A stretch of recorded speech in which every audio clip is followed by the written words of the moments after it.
Welcome back. Tonight, we drift through the sleepy streets of colonial America. So wherever you are, however your day has been, you have nothing to do now but rest. There are no twists tonight, nothing to follow, nothing you need to remember in the morning. A city of red brick and wood smoke, settling into the quiet beneath a darkening sky. We'll drift slowly, in no hurry to be anywhere at all. If these journeys help you rest, you're welcome to follow along, but only if you'd like to. And if you're listening now, leave the name of your city and the time where you are. Wherever you're listening from, you're in good company tonight. So let yourself settle. Let your shoulders soften, and let your eyes close whenever they're ready. Breathe in slowly, and let it go. There's no need to stay awake for any of this. Just let the streets of colonial America come to you. The story of English settlement in North America begins with a simple search for deep water. Ships needed a safe place to anchor. The founders of Jamestown found a spot where the river was very deep. They could tie their ships directly to the trees. It seemed like a perfect natural harbor. You can imagine the relief of the sailors. They stepped onto the muddy bank. But the geography held a quiet danger. The island was a low, swampy marsh. It had no fresh water springs. In the heat of summer, the still pools became a haven for mosquitoes. The settlers chose a place that was great for ships, but terrible for human life. The thick forest offered wood, but the damp earth offered little comfort. They stayed because the deep water was their only lifeline back across the ocean. The river gave them a home. The swamp made it a very hard one. That damp land eventually forced a change. For nearly a century, the colonial government tried to make the swamp work. Then, an accidental fire in the winter of 1698 changed everything. The rebuilt State House burned to the ground. Instead of building in the mud again, the leaders finally decided to move. They traveled a few miles inland, to a place called Middle Plantation. They renamed it Williamsburg. The new site sat on a higher, drier ridge between two rivers. The air was clearer here. The ground was solid enough to hold grand brick buildings. You can feel the difference in the landscape. The morning mist rolls off the gentle hills. It no longer settles into still pools. The fire was a disaster, but it gave the colony a chance to start over. They traded the deep water for the healthy breezes of the high ground. The new capital finally had room to breathe. Further up the James River, another town grew out of pure geographic need. Rivers were the highways of the colonial world. Ships would sail inland as far as the water allowed. Richmond sits exactly at the fall line.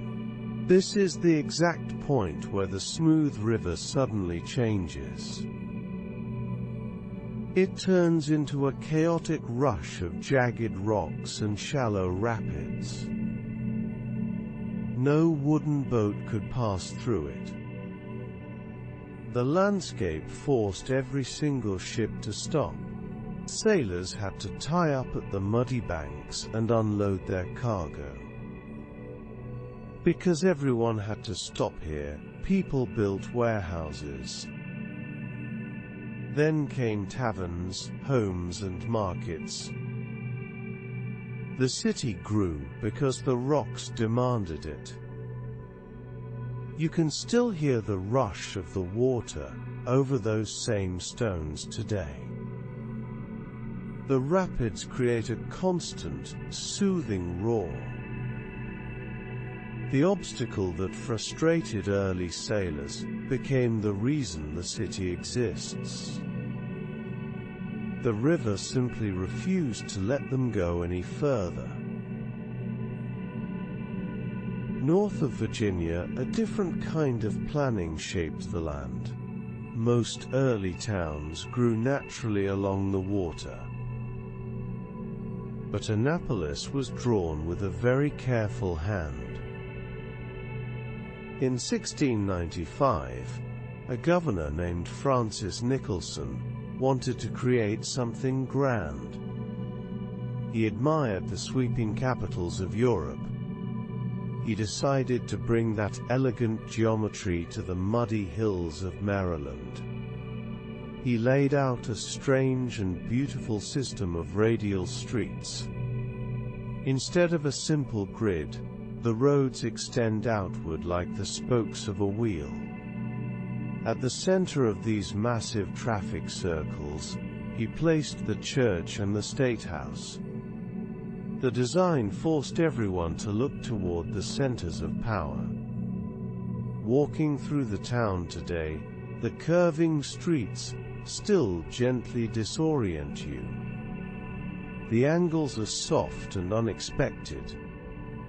The grand European vision was scaled down to fit a quiet colonial hilltop. It feels like a carefully planted garden of brick and stone. Just up the bay, another city found its purpose in the shape of the shore. Baltimore was founded late in the colonial era. It did not have a grand plan.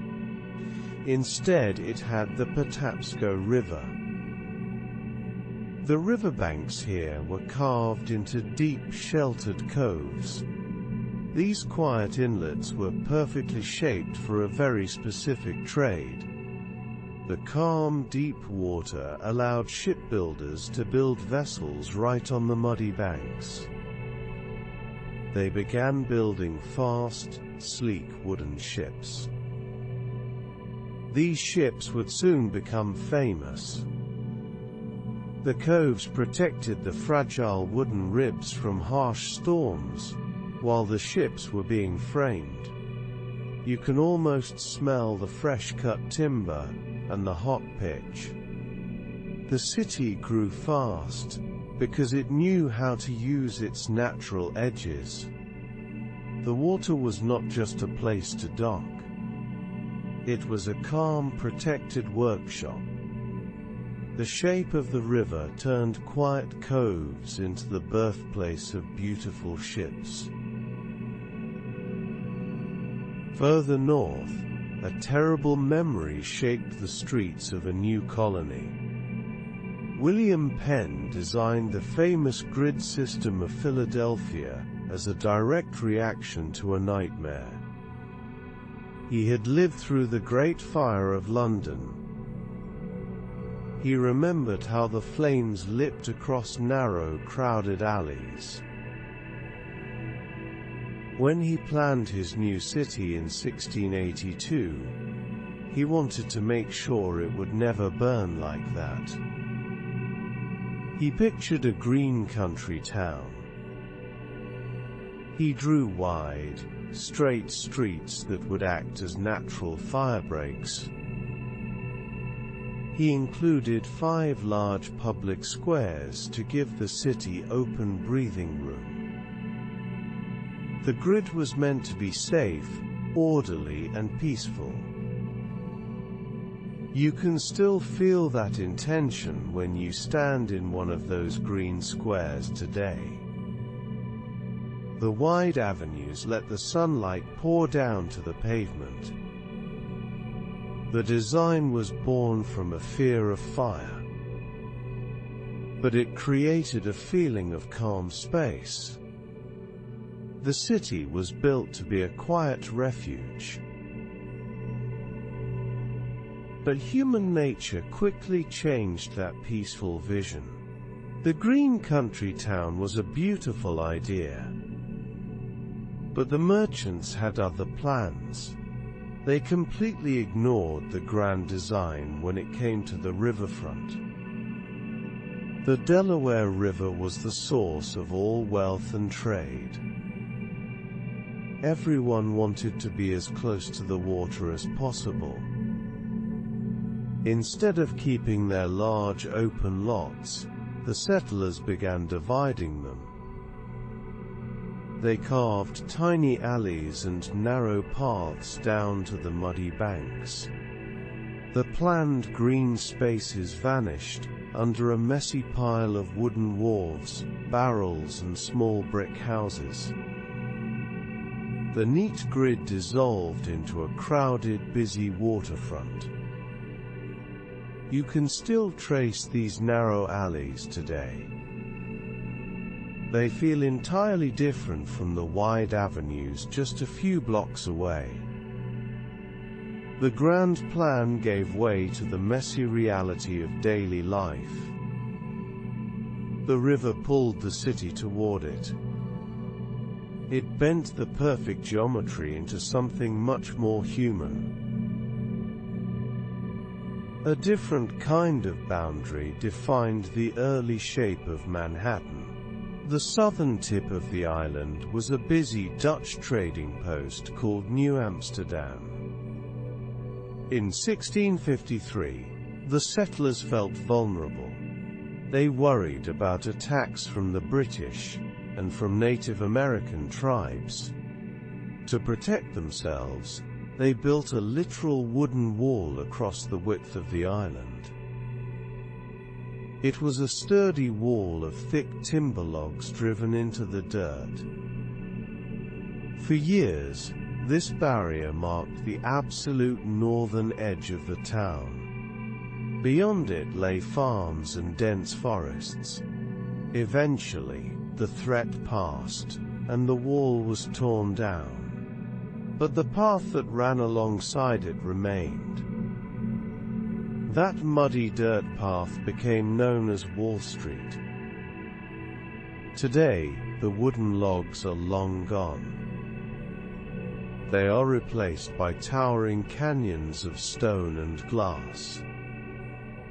But the street still follows the exact line of that old defensive barrier. The financial center of the world grew along a simple wooden fence. Further up the Hudson River, another Dutch settlement was born from the limits of the water.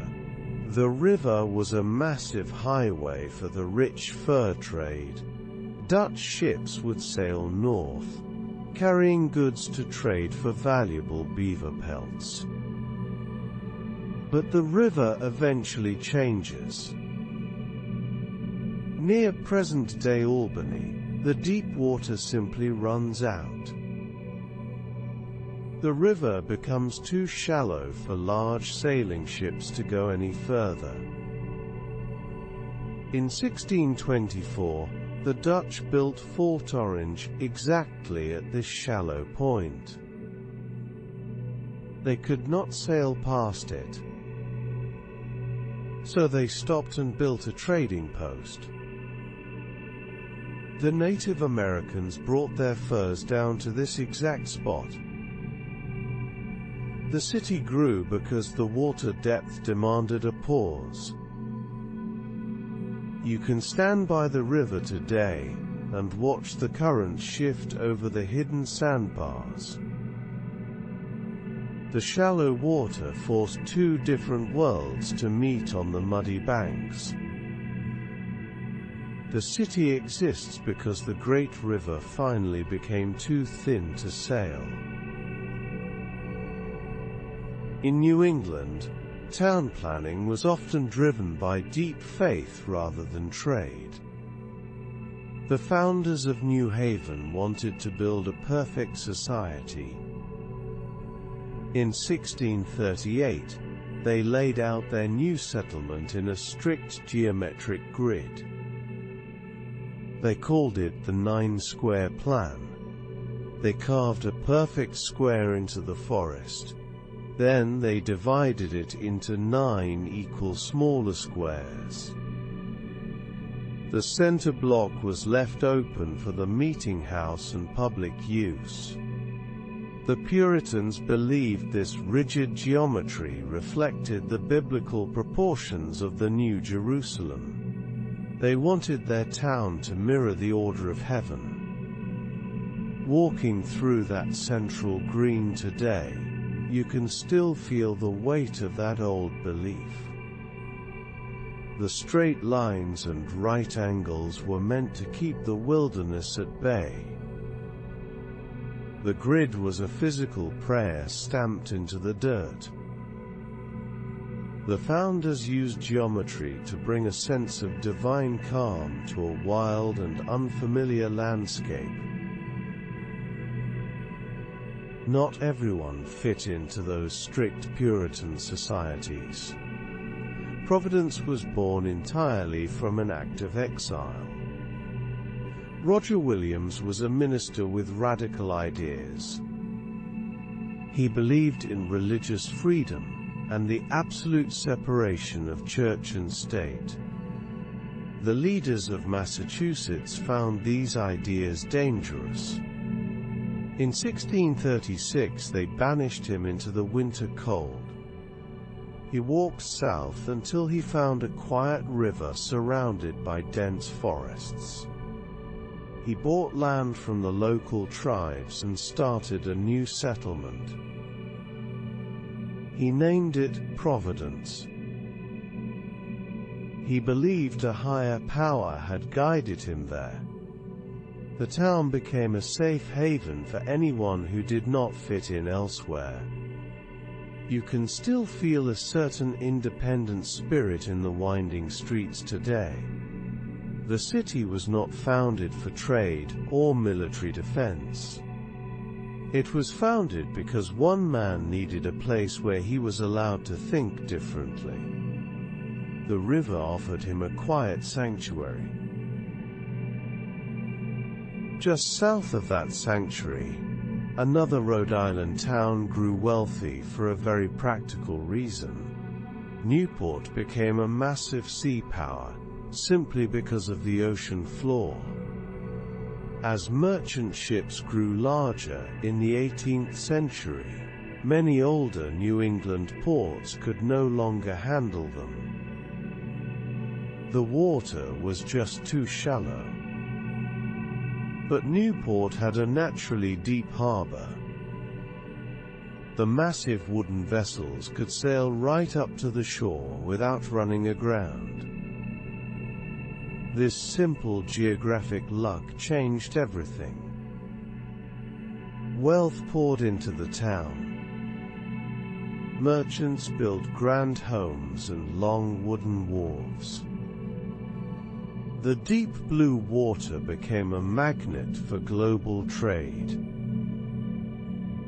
When you look out at the harbor at dusk, the water still looks dark and endlessly deep. The town did not have to dredge or dig to find its fortune.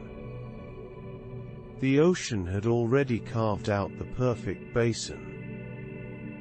The depth of the water dictated the entire future of the city.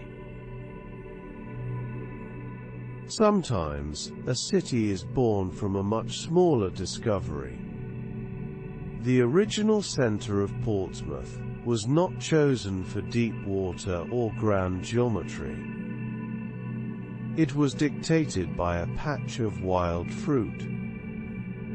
When the first English settlers arrived on the riverbank in 1630, they found the ground covered in wild strawberries.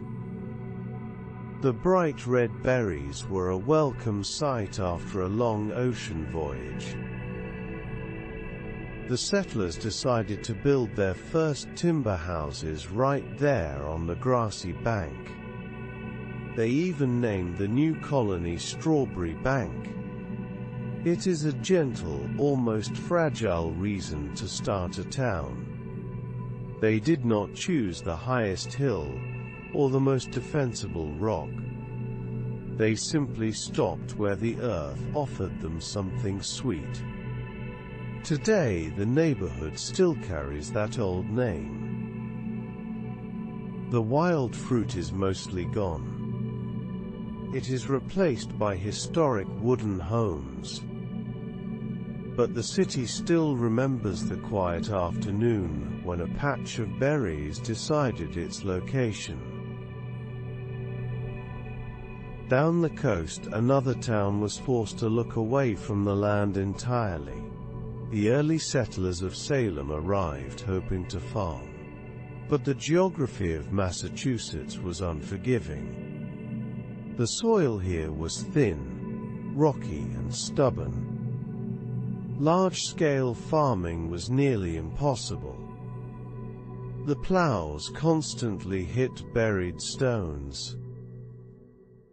Realizing the earth would not support them, the people turned their eyes to the sea. They began to build ships and cast their nets into the cold Atlantic. Because the land was so poor, Salem became a massive sea power. The rocky coast forced them to become sailors and merchants. You can still see those same granite boulders breaking through the soil today. The harsh ground pushed the town out onto the water. The ocean offered the harvest that the dirt refused to give. The city found its wealth in the salt spray, all because the rocky earth simply would not yield. A similar need for safety shaped the largest city in New England. Boston was founded on the Shawmut Peninsula for one specific reason. The landmass was connected to the mainland by an incredibly narrow neck of land. In the 1630s, this tiny strip of dirt made the peninsula easily defensible. A few guards could protect the settlement from land attacks. But this military advantage came with a heavy cost. The tiny peninsula severely restricted the growth of the city for centuries. The settlers were trapped on a small, hilly island, surrounded by tidal mudflats. As the population grew, the streets became cramped and tangled. You can still feel that tight, winding energy in the oldest neighborhoods today. The city eventually had to fill in the mudflats just to have room to breathe. The narrow neck kept the early colonists safe, but it forced the city to grow inward before it could grow out. The water around that peninsula presented its own unique problem. The natural harbor was actually quite shallow near the shore. Deep merchant ships could not get close enough to unload their cargo. For years, goods had to be transferred onto smaller ferry boats. This was slow and expensive. In 1715, the city solved this with a massive piece of engineering. They built Long Wharf. It was a wooden pier that stretched a full half-mile out into the harbor. It reached all the way to the deep water. Massive ships could dock at the very end. They could unload directly into brick warehouses built right on the pier. The wharf became an extension of the city street, reaching out into the sea. Walking along the waterfront today, the modern piers still echo that massive reach. The city built a wooden road over the shallow water. They forced the harbor to meet them on their own terms. Down in the southern colonies, another city had to completely relocate to find the right water. Charleston was originally founded miles upriver from its current location. The first settlers built their homes and started to farm. But they soon realized they had made a terrible mistake. The upriver location was awful for shipping. The water was difficult to navigate, and trade was suffering. Instead of struggling in the wrong spot, they made a drastic decision. In 1680, they packed up the entire town. They moved everything down to a wide peninsula. It was located between the Ashley and Cooper rivers. This new spot had perfect access to the open ocean. The gentle sea breezes replaced the stagnant river air. The city flourished in its new home. You can stand at the battery today and watch the water open up toward the horizon. The city exists because the founders were willing to admit a mistake and start over. Once they settled on that peninsula, the brutal summer heat forced a unique architectural invention. The iconic single houses of the city are famous for their beauty. But they were not turned sideways to the street for style. They were turned for survival. The summers here were thick and suffocating. To cope, builders designed long, narrow homes. They added deep wooden piazzas along the side. They specifically faced these porches south or west. This alignment allowed the long porches to catch the prevailing southerly sea breezes coming off the harbor. The breeze would flow down the piazza and cool the entire house. Walking past these homes today, you can see how the architecture breathes. The beautiful side gardens and shaded porches are essentially early air conditioning. The heat of the southern sun dictated the shape of the streets. The houses turned their faces to catch the wind. This created a style that defines the city. Further south, another city was designed with a much stricter geometry in mind. Savannah features a beautiful repeating pattern of public squares, shaded by massive oak trees. It feels like a peaceful garden today. But James Oglethorpe designed this layout in 1733 as a utopian military grid. The colony was a buffer zone. The threat of attack was very real. The squares were not meant for leisurely afternoon walks. They were designed as rallying points. If the alarm sounded, colonists could quickly gather in their designated square to defend the city. The grid allowed for clear lines of sight and organized troop movements. Over the centuries, the military purpose faded away. The trees grew tall, and the squares became quiet parks, filled with Spanish moss. The rigid geometry of war slowly softened into a landscape of rest. The city took a design meant for battle and turned it into a place of peace. Even further south, survival depended on the stones used to build the walls. St. Augustine is the oldest continuously occupied European settlement in the country. It survived centuries of brutal sieges because of a strange local rock. In 1672, the Spanish began building a massive fort. They used coquina.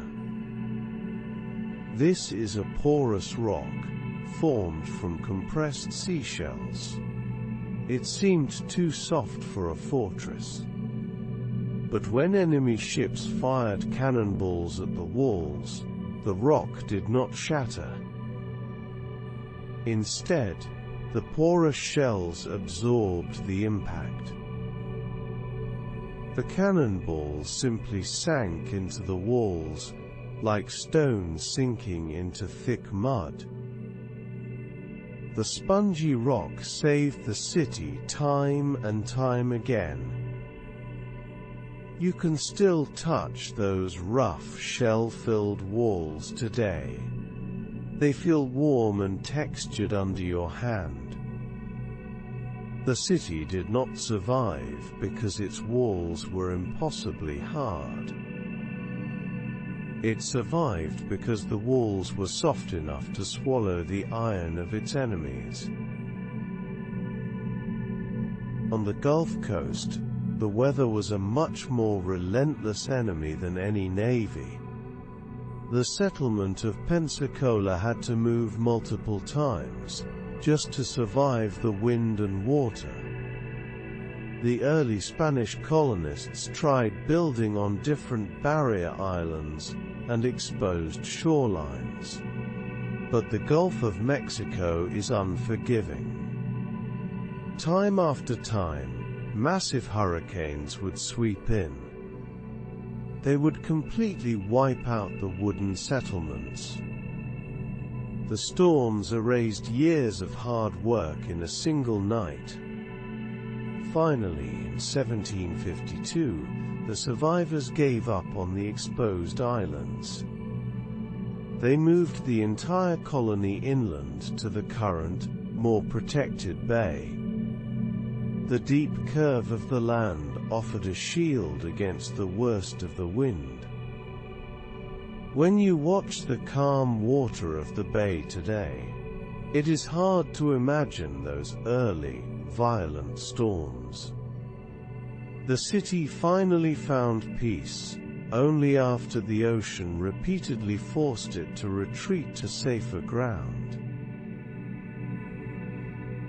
Just down the coast, another Gulf city faced a similar struggle with the water. Mobile was originally founded much further up the river basin. The French settlers built their small wooden houses and tried to establish a trading post. But the river refused to stay within its banks. The original site flooded so frequently and so deeply that it was eventually deemed completely uninhabitable. The water would rise and soak the floors. This ruined supplies and spread illness. In 1711, the French decided they could not fight the river anymore. They dismantled their homes and relocated the entire city downriver to its current spot. The new location offered slightly higher ground and better drainage.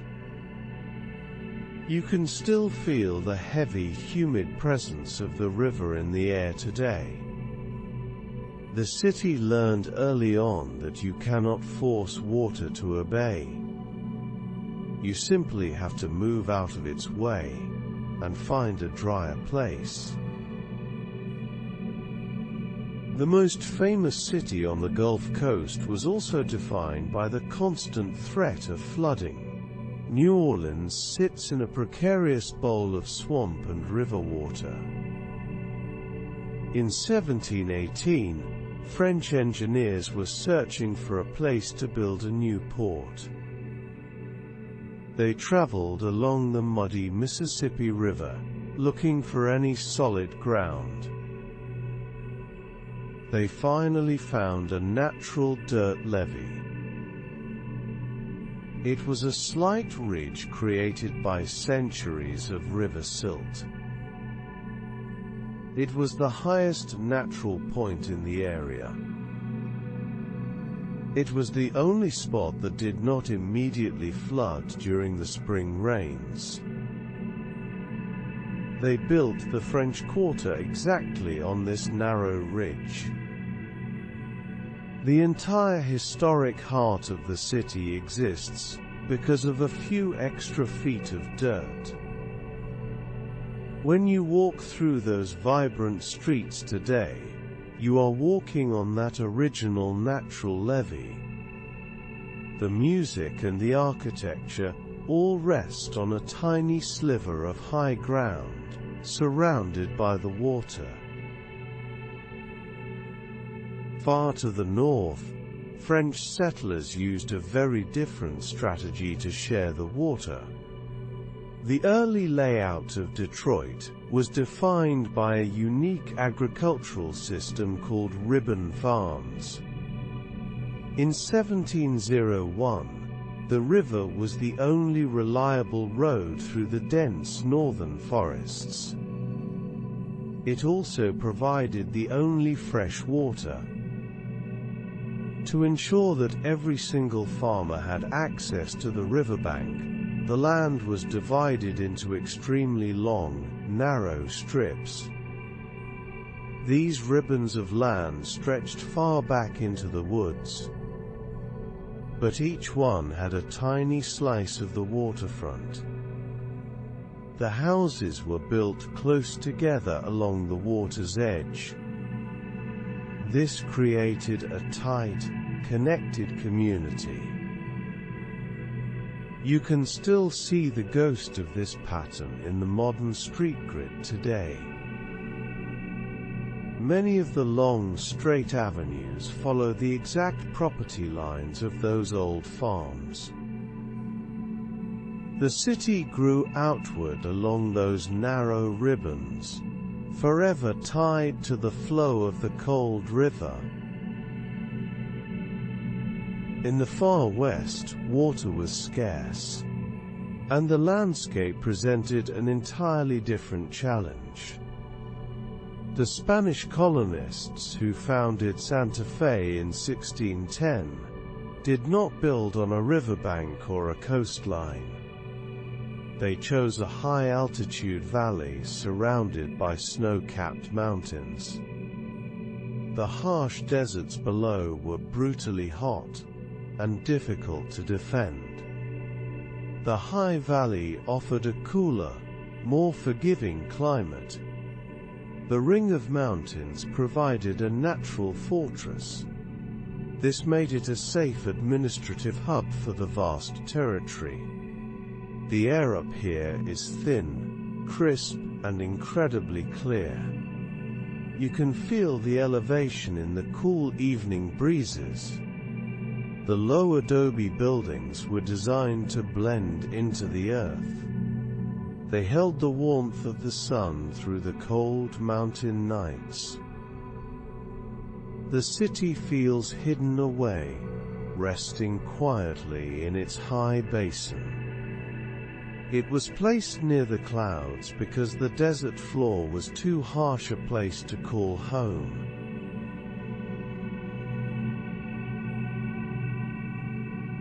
The modern streets of Boston hide a much older map beneath the pavement.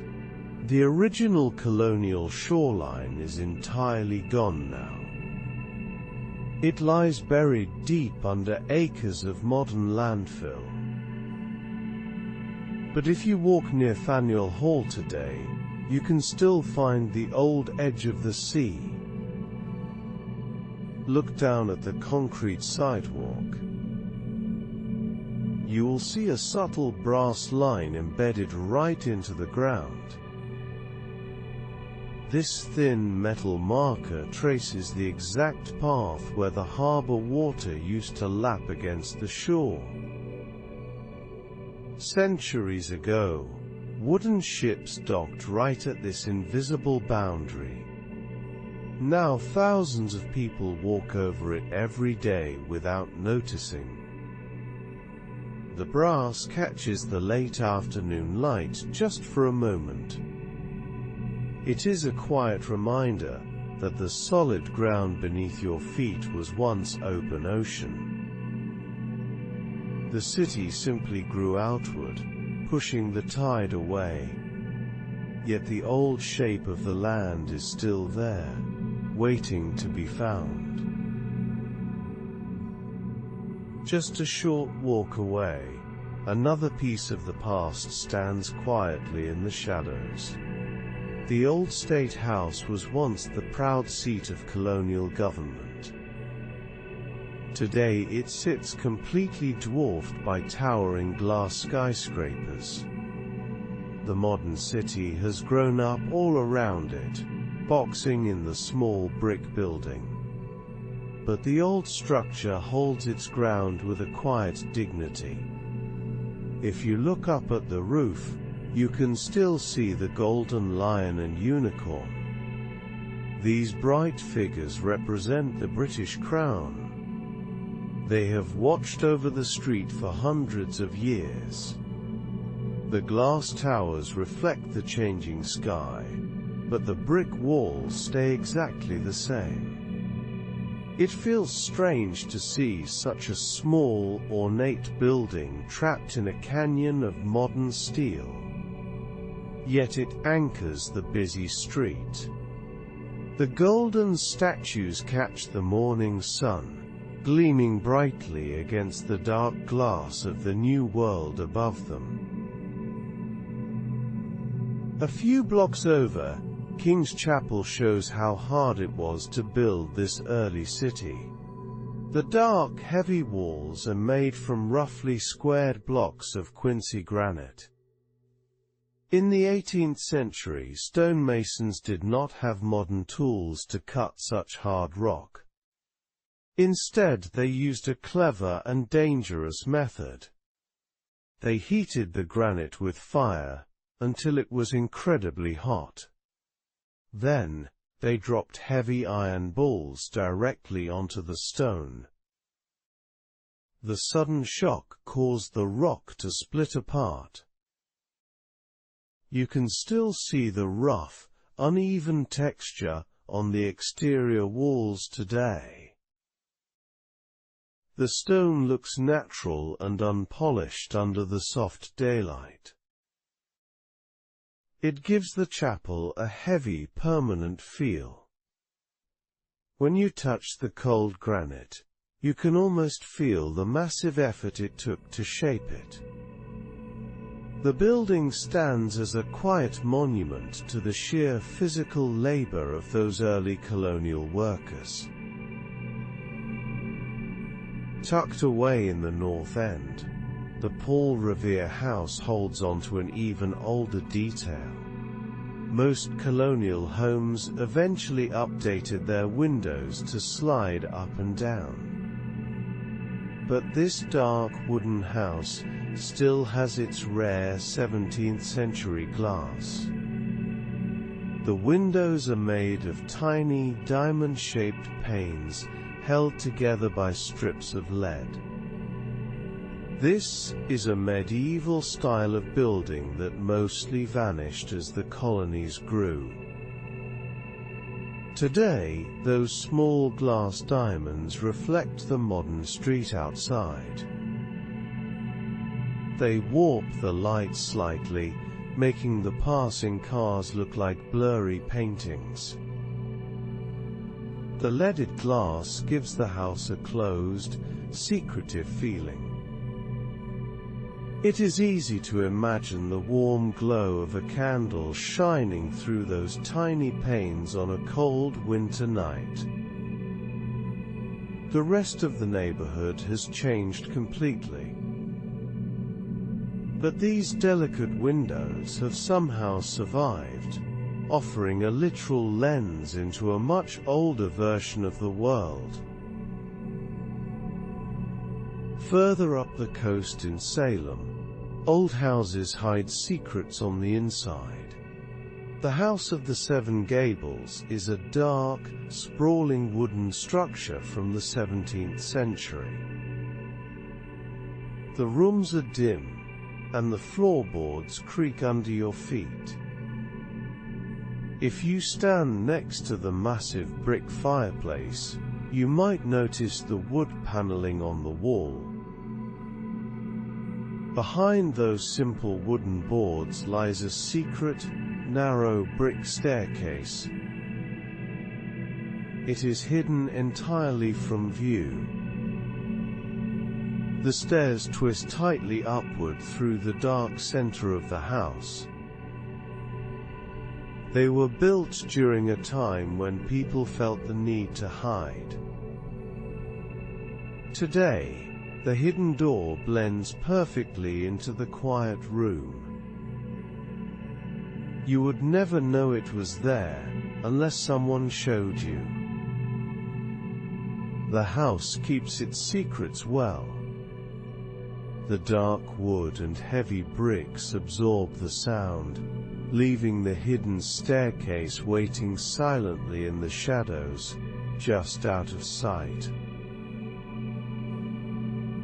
Down in Rhode Island, another hidden space tells a story of quiet caution. Newport is home to the Toro Synagogue, built in the year 1763. The interior is bright and beautiful, filled with polished wood and natural light. But beneath the elegant reading desk, there is a subtle seam in the floorboards. This is a secret trapdoor leading down into the dark basement. The builders designed it as a hiding place. They knew that religious persecution could return at any moment. If the congregation ever needed to flee, the trapdoor offered a quick escape. Thankfully, they never had to use it. Today, the polished floor shines peacefully under the warm lights. The trapdoor remains closed, a silent reminder of a time when safety was never guaranteed. It is a small, hidden detail in a beautiful room, holding on to the memory of fear, in a place built for hope. Just a short walk away stands a much older mystery. In the middle of a manicured public park, you will find the old stone mill. It is a strange circular stone tower with open arches at the bottom. The rough rocks look entirely out of place next to the modern streetlights and paved paths. Most historians believe a colonial governor built it as a windmill, but local legends claim it is much older than that. Some say explorers built it centuries before the colonies even existed. The truth is lost to time. Now, the tower just sits quietly on the grass. People walk their dogs past it every evening. The open arches frame the modern city behind them. It is rare to find something so old and unexplained sitting right in the open. The rough stones gather moss, keeping their quiet mystery safe, while the modern world hurries by. Down in Manhattan, the shape of the modern city is still dictated by the past. If you walk down Broad Street, you will notice that the road curves gently. This is unusual for the rigid grid of the financial district.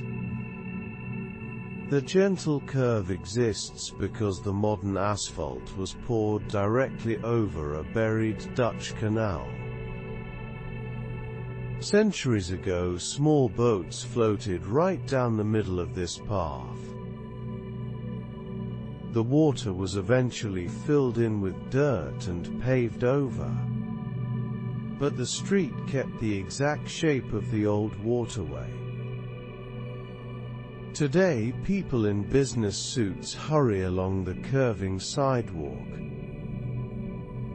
Delivery trucks drive over the ghost of the canal.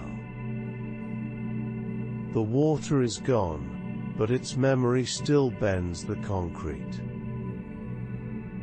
It is a quiet reminder that nature shaped this island first. The city simply built its modern life over the old water, following the gentle curve of a forgotten stream. A few blocks away, you can actually touch the original stones of the city. France's Tavern looks like a colonial building from the outside, but most of the upper floors were heavily rebuilt in the 20th century. To find the real history, you have to go down into the dimly lit basement. There, behind a pane of glass, you will see a section of rough, uneven stone walls. These are the original 18th century foundation stones. This is the exact spot where George Washington once stood to say goodbye to his officers. The modern tavern buzzes with noise and music upstairs. But down here, the air is cool and still. The rough stones look heavy and permanent. They have held the building up through centuries of change, fires, and modern construction. It is a quiet, hidden piece of the real past, resting silently beneath the busy floorboards of the present. Just outside, a small park holds a violent memory in plain sight. The iron fence surrounding Bowling Green looks like a normal weathered park boundary. But if you look closely at the posts, you will see something strange. The tops of the iron poles are jagged and flat. They look like they were sawed off in a hurry. In the summer of 1776, colonial revolutionaries hacked off the cast iron British crowns that decorated the fence. They melted the metal down to make bullets. Today, the jagged tops are still there. People sit on the park benches and eat their lunch right next to them. The rough iron edges are a permanent scar from a sudden moment of anger. The rest of the fence is painted and neat. But those broken tops remain, a quiet, jagged reminder of the day the city decided to tear down its old world. Further south in Philadelphia, the past is not just preserved. It is still being lived in. Elfreth's Alley is the oldest continuously inhabited residential street in America. It is a narrow, cobblestone lane, lined with perfectly preserved brick houses from the 18th century. But this is not a museum. Modern people still live their daily lives inside these old walls. You can see bicycles parked out front, and warm lights glowing in the windows. The brick walls lean slightly with age. The wooden shutters are painted in bright, cheerful colors. Walking down the alley feels like stepping out of the modern city entirely. The cobblestones make a quiet, hollow sound under your shoes. It is comforting to know that these homes have sheltered people every single night for hundreds of years. The city grew massive around them, but this one quiet street just kept living its simple, daily life. Not far from that quiet alley, a towering white wooden steeple rises above the brick townhouses. This is Christchurch. For a long time, that bright white spire was the tallest structure in North America. It guided ships safely into the harbor. But building something so grand was incredibly expensive. To pay for it, the city relied on Benjamin Franklin. He organized a series of public lotteries to raise the money. People bought tickets, hoping for a prize, and slowly funded the massive wooden tower. Today, the steeple stands out sharply against the modern city skyline at dusk. The white wood glows softly as the sun goes down.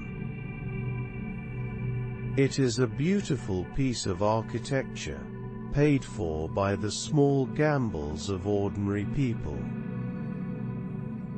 The modern skyscrapers now dwarf it completely, but the old wooden spire still points quietly upward, holding its ground in the changing sky. The brickwork on these old Philadelphia buildings holds its own quiet beauty. If you look closely at the walls of Carpenter's Hall, you will notice a distinct pattern. The builders used a colonial technique called Flemish bond. They laid the bricks so that the short ends and long sides alternate perfectly. But the real magic is in the color. Every alternating brick has a shiny, dark, glazed end. This happened naturally in the kiln. The bricks placed closest to the fire baked harder and turned to dark glass. Today, those glazed ends catch the afternoon sunlight. They make the flat brick wall sparkle slightly as you walk by. It is a beautiful, accidental detail born from the heat of an 18th century fire. The masons turned a simple building material into a subtle work of art. The dark glass still shines quietly, holding the memory of that intense heat. The streets of this city usually follow a strict, logical grid, but Dock Street breaks all the rules. It snakes unusually through the neat blocks, curving in a long, lazy arc. The modern asphalt follows this strange path for a very specific reason. It traces the exact winding route of Dock Creek. This was a busy colonial waterway, where small boats used to trade. Over time, the creek became polluted. The city eventually buried it deep underground, and turned it into a sewer. But they paved the new street, right over the old water. Today, cars drive along the curving road, following the ghost of the creek. The buildings lean into the curve, tracing the old muddy banks. It is a quiet reminder that water always wins. The city tried to erase the creek, but the shape of the flowing water still dictates how people move today. Down in Maryland, the details become even more personal. The Hammond Harwood House in Annapolis is a grand brick home with a beautiful wooden door frame. If you stand on the steps and look very closely at the molding, you will find a secret. There are delicate hand-carved wooden roses hidden deep in the intricate design. This was the secret signature of the colonial architect, William Buckland. He wanted to leave his mark on the house without ruining its formal beauty. The tiny roses are almost impossible to see from the street. You have to know they are there. Today, the carved petals are softened by centuries of paint and weather, but they still catch the shadows in the late afternoon. It is a quiet, proud whisper from the man who built the house. He left a tiny piece of himself hidden in the wood, waiting patiently for someone to notice. Further south in Virginia, the bricks themselves tell a story of repair. The Wren Building in Williamsburg is a grand academic structure. It has survived fires and wars. In the 1920s, the Rockefeller family paid to restore it completely. If you look closely at the exterior walls today, you can see exactly where the old meets the new. There is a subtle but clear line in the masonry. Below the line, the original 17th century colonial bricks are darker and rougher. Above it, the 20th century restoration bricks are slightly lighter and smoother. The wall is a physical timeline. It shows exactly what survived and what had to be replaced. The sun warms both types of brick equally now.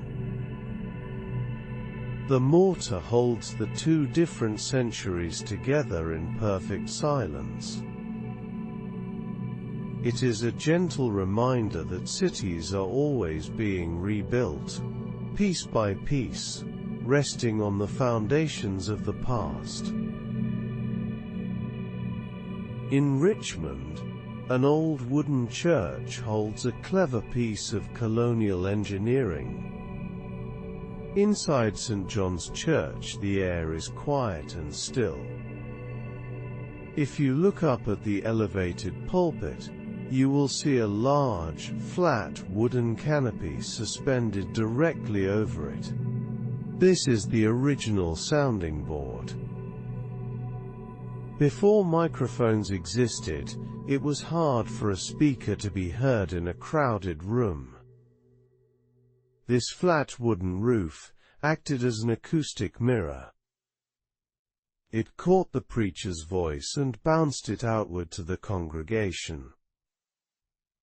Today, the heavy wooden board hangs silently on thick iron rods. The white paint is slightly cracked with age. It looks like a simple decoration, but it was a vital tool for communication. The room is empty now, and the wooden pews are quiet. But the sounding board still waits above the pulpit, ready to catch a voice and carry it across the room. Down in South Carolina, the houses wear their scars on the outside. As you walk through Charleston, you will notice large black cast-iron stars bolted to the exterior of many colonial brick homes. They look like decorative metal flowers, but they were actually added a century later for a desperate reason. A massive earthquake shook the city, cracking the old brick walls apart. To save the houses, engineers drove long iron rods straight through the buildings. They bolted these heavy iron stars to the ends to pull the masonry back together. Today, the black iron rests quietly against the weathered red brick. The stars cast long shadows in the evening light. They are a beautiful solution to a terrifying problem. The old houses still stand proud and tall, held tightly together by these simple metal stars. They are a quiet testament to the city's stubborn refusal to fall down. Just around the corner sits one of the oldest surviving taverns in the city. It is a tiny single-room wide building, known simply as the Pink House. The unusual color does not come from paint. The tavern was built using rough Bermuda stone. Ships brought this heavy, pink-hued rock across the ocean to use as weight in their hulls. When they arrived, they dumped the ballast on the docks. Builders gathered the discarded stone and used it to build this small tavern. Today, the rough pink walls look soft and warm against the modern cobblestone street. The stone is heavily weathered, pitted by centuries of salty ocean air. The little house sits quietly between larger, newer buildings. It is a beautiful accident of trade. A pile of discarded rocks from a distant island slowly became a permanent, colorful piece of the city, glowing softly in the southern sun. High above those quiet streets, a heavy history hangs in the dark. The belfry of St. Michael's Church holds a massive set of bronze bells. These heavy bells have crossed the Atlantic Ocean 5 different times. They were stolen as spoils of war, and shipped back to England twice. Each time the city managed to get them back. Today, you can look up into the dark wooden tower and see them hanging from thick timber beams. The bronze is dark and heavy, resting silently in the shadows. It is hard to imagine the sheer effort it took to move them across the ocean so many times. Now, they are finally home. They ring out over the modern city, marking the hours just as they did centuries ago. The deep, resonant sound floats over the rooftops, a heavy and peaceful reminder of a very long journey. Further down the coast in Georgia, the history moves underground. The Pirate's House in Savannah is an old tavern with a dark and busy past. If you go down into the brick-lined basement, the air grows cool and damp. Along the walls you will see dark, sealed-off brick archways. These old openings once led into a hidden network of colonial smuggling tunnels. The secret passages ran directly from the tavern basement all the way to the river. Men used them to move stolen goods in the dead of night. Today, the tunnels are blocked by solid brick. The basement is quiet, lit by soft modern bulbs. But those dark archways still look mysterious. You can almost feel the cold river air trying to push through the old mortar. The city above is bright and cheerful, but the basement holds on to its quiet, shadowy secrets. Down in Florida, an entire fortress was once buried and forgotten. The Castillo de San Marcos in St. Augustine is surrounded by a massive, dry, grassy trench. This wide moat looks like a natural part of the old stone star fort. But for over a century, this deep trench was completely filled in with dirt. People forgot how deep the walls really went.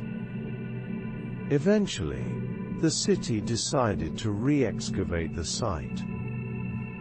They dug out tons of earth to reveal the fort's original colonial depth. Today, modern tourists walk along the edge of the deep green grass. The massive stone walls rise up much higher than they did 100 years ago. The dry moat is quiet now, catching the warm afternoon sun.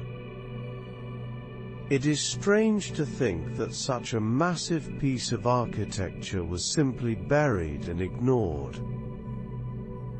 Now the deep trench breathes easily again in the open air. Just a short walk from the fort, a much smaller building fights to stay on the ground.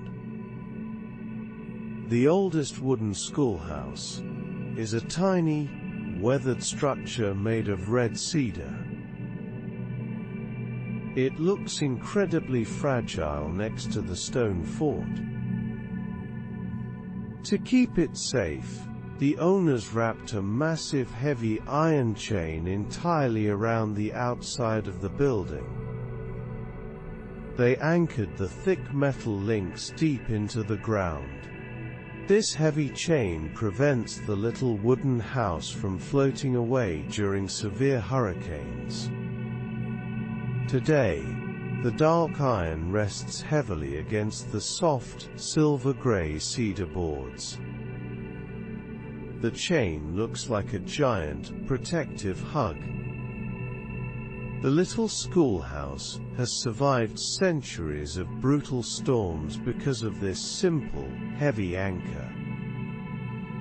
The wood is soft and old, but the iron is cold and unyielding. Together, they sit quietly under the palm trees, waiting patiently for the next strong wind. Over in Louisiana, survival was a matter of pure luck. The Ursuline Convent in New Orleans is a stark, white stucco building with a steep roof. It is the oldest surviving French colonial building in the entire Mississippi Valley. The rest of the original city burned to the ground in two massive, devastating fires. Somehow, the flames stopped just short of the convent walls both times. Today, the bright white building sits quietly behind a modern iron gate in the bustling French Quarter. The thick stucco walls block out the noise of the busy streets. The courtyard is peaceful and shaded. It feels like a miracle that this one delicate building survived when everything else turned to ash. The white walls glow softly in the humid evening air. The convent stands as a quiet, stubborn survivor, holding on to the very beginning of the city's long story. Far out in New Mexico, survival requires constant, quiet work. The Palace of the Governors in Santa Fe is a long, low building made entirely of earth. It is the oldest continuously occupied public building in the country. But adobe is fragile. It washes away in the rain. For over 400 years, people have continuously patched, remudded, and repaired these walls by hand. The building only exists because generations of hands have kept it alive. Today, modern Native American artisans sit on blankets under the shaded wooden portal. They sell silver jewelry against the ancient mud walls. The adobe feels warm and rough to the touch. It smells faintly of dry earth and dust. The building is not a frozen relic. It is a living thing, constantly wearing down and being built back up. It rests quietly in the desert sun, held together by centuries of patient human touch.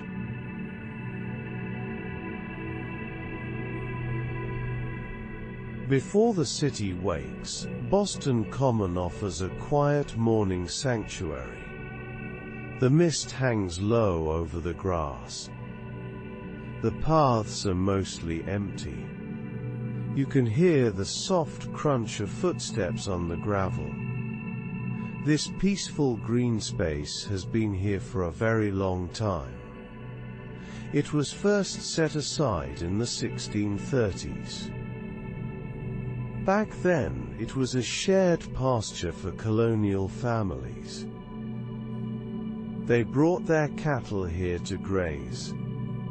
The cows would wander across these same gentle hills. The early morning light would catch the dew on the grass. Today, the cows are gone.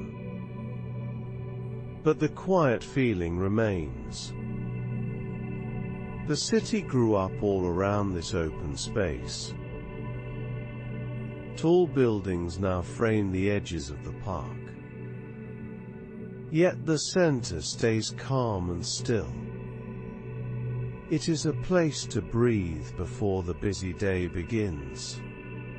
The old rhythm of the morning still holds true here. Not far from the park, another old tradition continues in quiet rooms. The Ancient and Honorable Artillery Company still meets today. They are the oldest chartered military group in North America. They formed back in 1638. You might expect loud drills or grand parades. Instead, their modern rituals are often calm and careful. Members gather to hold meticulous uniform inspections. They check every brass button and wool seam. The room is quiet as they work. They polish their gear until it shines. They move with the same steady focus as the first members did. The early morning light catches the gleam of polished metal. There is a deep respect for the past in these small actions. They do not rush the process. The careful work is a bridge to those early days. It is a quiet way to keep a very old promise alive. The local food carries its own quiet history. The famous tradition of baked beans started with strict rules. Early Puritans were not allowed to cook on the Sabbath. Sunday was meant for rest and prayer. So, they had to find a way to eat without working. They started slow cooking pots of beans on Saturday night. They used dark molasses and salt pork. The heavy ceramic pots sat in the warm hearth all night long. By Sunday morning, the beans were soft and sweet. The rich smell would fill the small wooden houses. Today, modern diners still serve this exact dish at dawn. The heavy crocks sit on warm counters. The steam rises into the cool morning air. The strict rules are long gone, but the slow and patient method remains. It is a warm, sweet taste of the 17th century, served in a simple white bowl. Up in the north end, a different kind of rhythm rings out. The Old North Church stands tall above the brick streets. When the bells ring today, the sound is deep and clear. Modern bell ringers climb up into the dusty wooden belfry. They pull thick ropes to sound the notes. They are using the exact same massive bronze bells, installed in 1744. The heavy wooden frames still hold the weight. The mechanics have not changed at all. You can hear the creak of the wood and the pull of the rope.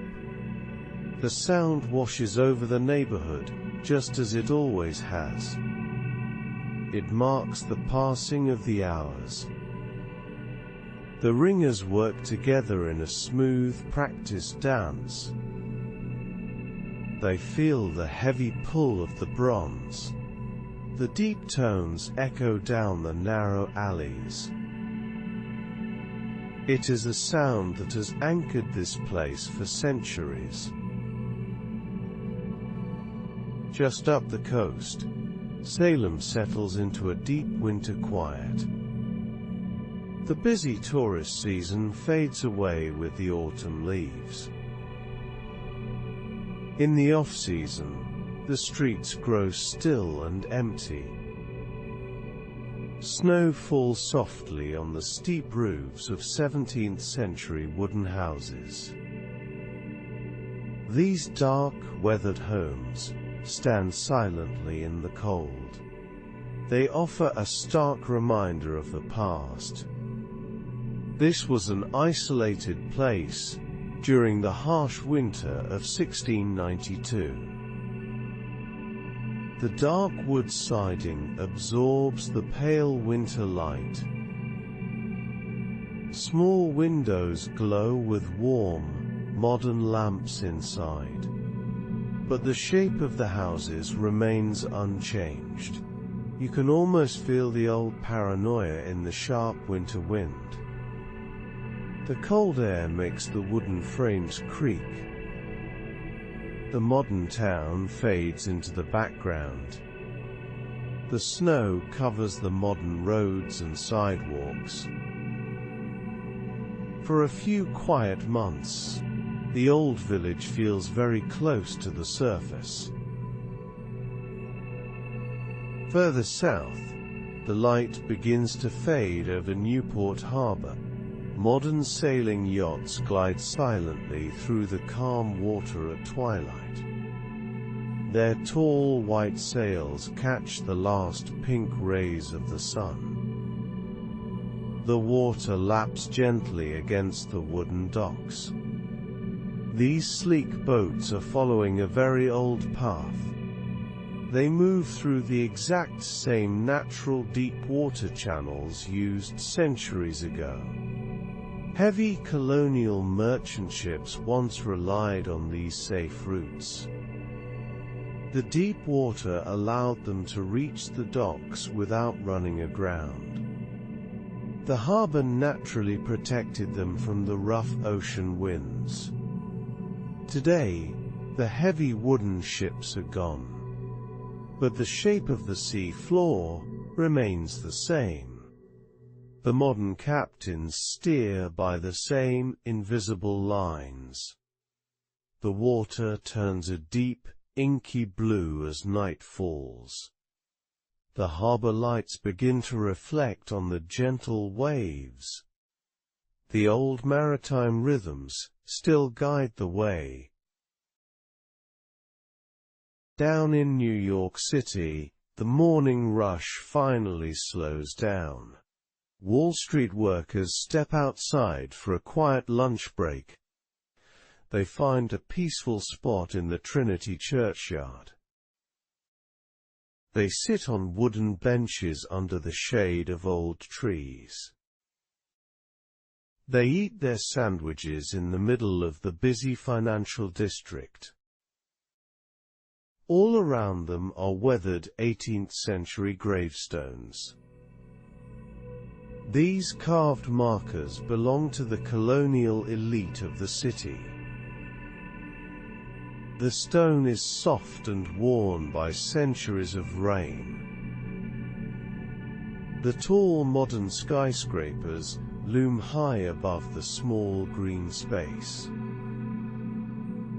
The contrast is sharp, but strangely calming.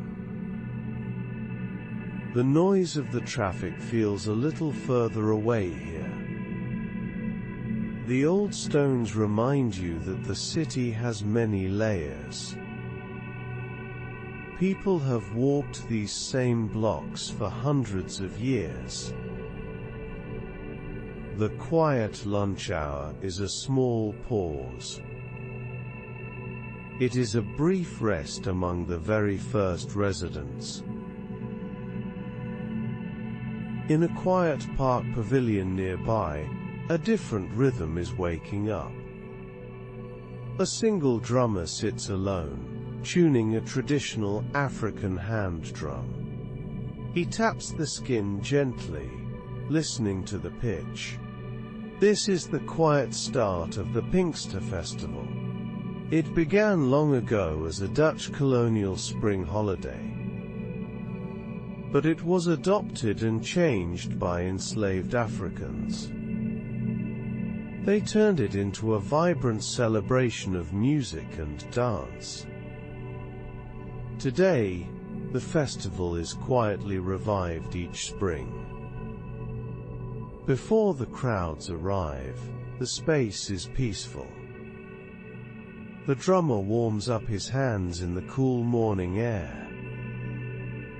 The steady beat echoes off the wooden roof. It is a slow, deliberate sound.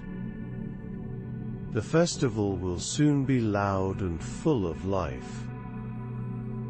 But this early moment is just about the music.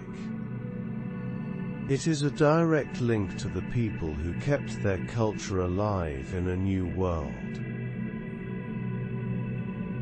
Down in Philadelphia, the Reading Terminal Market wakes up early. The wide aisles are empty, and the lights are low. Behind a glass counter, a butcher is already at work. He carefully arranges blocks of scrapple on a metal tray. This dense meat is a true colonial preservation food. It was invented by Pennsylvania Dutch farmers long ago. They needed to make sure no part of the pig was wasted. They mixed the scraps with cornmeal and spices. They formed it into neat, square loaves. Today, the recipe is exactly the same. The butcher lines up the gray blocks with practiced hands. The market slowly fills with the smell of fresh coffee. Soon, the grills will heat up. The scrapple will be sliced thin and fried until crisp. But for now it just sits quietly in the case. It is a humble, practical food that never went out of style. Later in the evening, a local tavern offers a different taste of the past. The room is dimly lit and smells of old wood. A modern bartender is mixing a drink called a shrub. This is a colonial method of preserving fruit. They used vinegar and sugar to keep berries fresh without ice. The bartender pours the dark red liquid into a glass. It mixes with the ice, and creates a sharp, sweet scent. 18th century merchants drank these exact, tart, refreshing drinks. It was the best way to survive the heavy summer heat. The vinegar provides a bright, clean finish.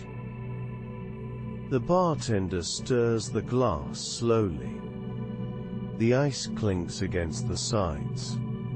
The recipe has not changed in 300 years. It is a simple, clever way to capture the taste of summer. The drink glows like a ruby in the low tavern light. Deep in the night, the city streets reveal another old echo. The famous Mummers Parade is over, and the crowds have gone home. It is 3 in the morning, and the avenues are deserted. The streetlights shine down on the empty asphalt. Scattered everywhere are brightly colored sequins and stray feathers. They catch the light and sparkle in the quiet dark. This chaotic parade has deep roots in the city.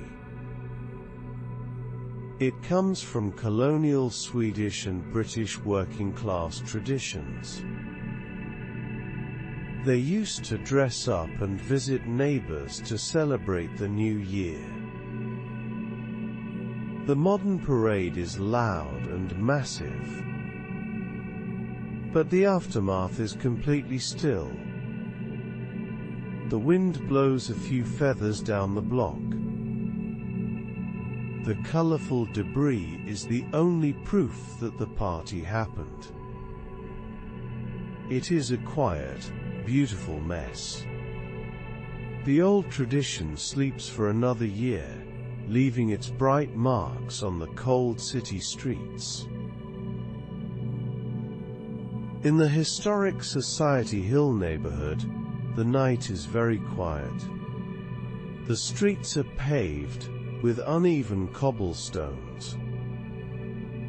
Tall brick homes stand close together, their windows dark. A modern private security guard walks slowly down the block. His footsteps echo softly against the brick walls. He checks the gates and shines a light down the narrow alleys. This quiet patrol is a direct cultural echo of the past. He is doing the exact same job as the original colonial night watchman. Centuries ago, men walked these same streets with lanterns. They called out the hour and kept the neighborhood safe. The modern guard wears a dark jacket instead of a wool coat. He carries a radio instead of a bell. But the rhythm of the work is identical. He walks the same slow, watchful loop. He keeps the sleeping city safe until the sun finally comes up. Down in Maryland, the morning mist clings to the damp soil. At St. Mary's City, a few college students are already awake. They kneel quietly in shallow dirt trenches.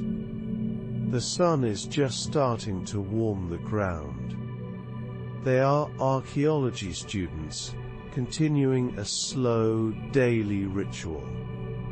They use small brushes to sweep away the loose earth. They are looking for tiny pieces of the past. Soon, one of them unearths a white clay tobacco pipe stem. It dates back to the 17th century. This was once the very first capital of the colony. The students work in total silence. They document exactly where the small pipe was found. The clay is stained brown from centuries in the dirt. It is a delicate, fragile piece of history. The quiet work connects them directly to the people who once stood here. The dirt holds onto its secrets very tightly. Over in Annapolis, the evening brings a different kind of order. A quiet tavern sits near the water, its wooden bar polished smooth. A single naval officer's hat rests on the counter. The room is calm after a long day of ceremonies. This is modern naval commissioning week. The town is filled with strict protocols and formal white uniforms. This rigid structure is not a new invention. It is a direct cultural echo of the town's past. This was always a strict, hierarchical colonial maritime society. The rules of the sea shaped the rules of the town. The modern officers move with the same precise discipline. They honor the old codes of conduct. The quiet tavern feels like a sanctuary from the rigid schedules. The brass buttons on the uniforms catch the low light. The old maritime order still runs deep in the blood of this coastal town. Down in Virginia, the misty early mornings of Williamsburg are rarely silent. Long before the tourists arrive, a steady beat fills the air. Local teenagers gather in a damp, green park. They wear modern casual clothes and heavy sneakers, but they are holding wooden snare drums and simple fifes. They are practicing 18th century military drum rudiments. The sharp cracks of the wooden sticks echo through the trees. They play the exact cadences that once ordered the daily lives of colonial soldiers. The beats told the men when to wake, eat and march. The teenagers practiced the rolls and taps over and over. They want to get the rhythm perfectly right. The mist softens the sound just a little bit. It is a strange mix of modern youth and ancient discipline. The old military heartbeat of the town is kept alive by these careful, practiced hands. In the quiet workshops nearby, another careful rhythm takes over. The room smells of old paper, beeswax, and tanned leather. A modern artisan sits at a heavy wooden workbench. She is hand-binding a new book. She uses thick 18th century leather and strong linen thread. Her hands move in a steady, practiced pattern. She pushes the needle through the paper and pulls the thread tight. This preserves the exact rhythmic motions of an early American printing office. There are no machines here, only quiet focus. The soft sound of the thread pulling through the paper fills the room. The tools are simple bone folders and sharp awls. The work cannot be rushed. Each stitch must be perfectly placed to hold the pages together. The finished book feels heavy and solid in your hands. It is a quiet tribute to the slow, deliberate craft of the past. When evening falls, a very simple ritual begins.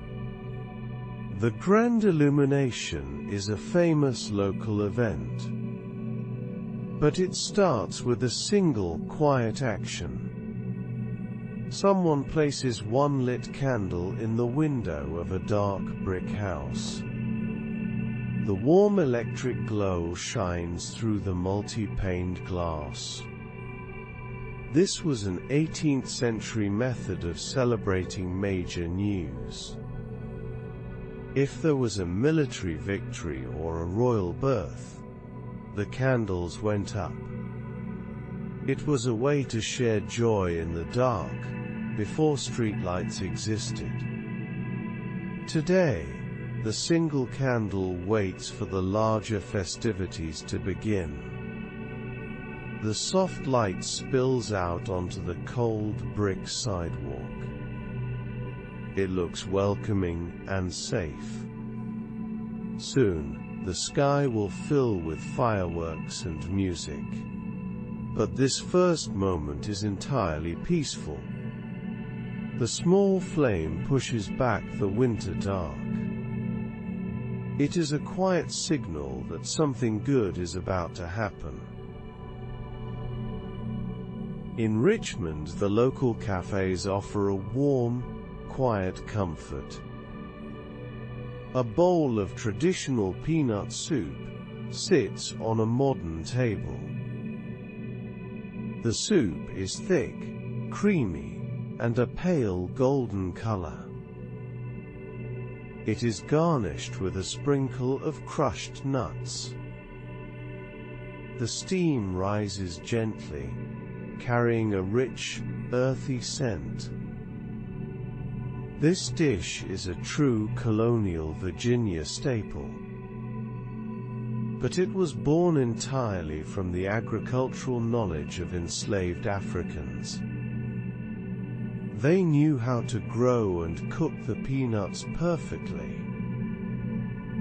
They turned a simple crop into a rich, savory broth.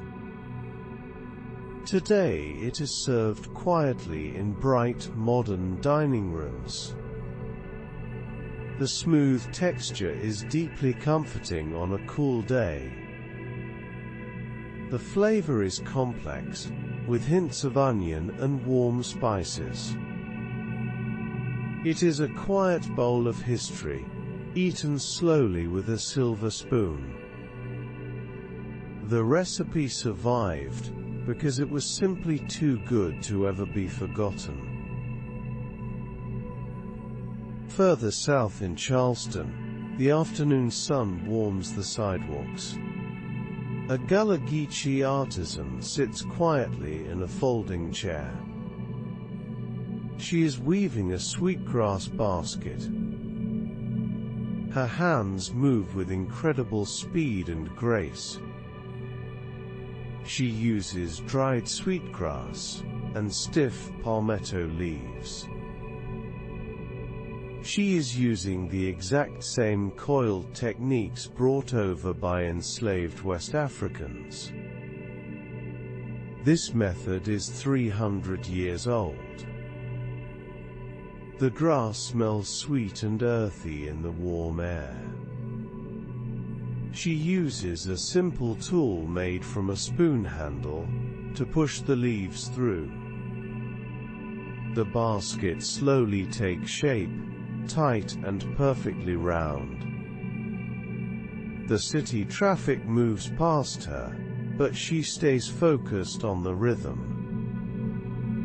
The work requires immense patience and skill. The finished baskets are strong enough to hold water. It is a quiet, beautiful art form.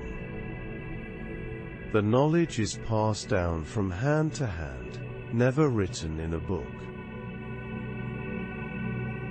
Just down the street, a white Gothic building stands in the sun. This is the Huguenot church. The interior is empty and warmly lit. The wooden pews are polished and smooth. A modern printed program rests on one of the seats. It details a traditional French Calvinist liturgy. This is the only church in America that still occasionally uses this specific service. It was brought over by religious refugees in the 1680s. They fled persecution and found a quiet home here.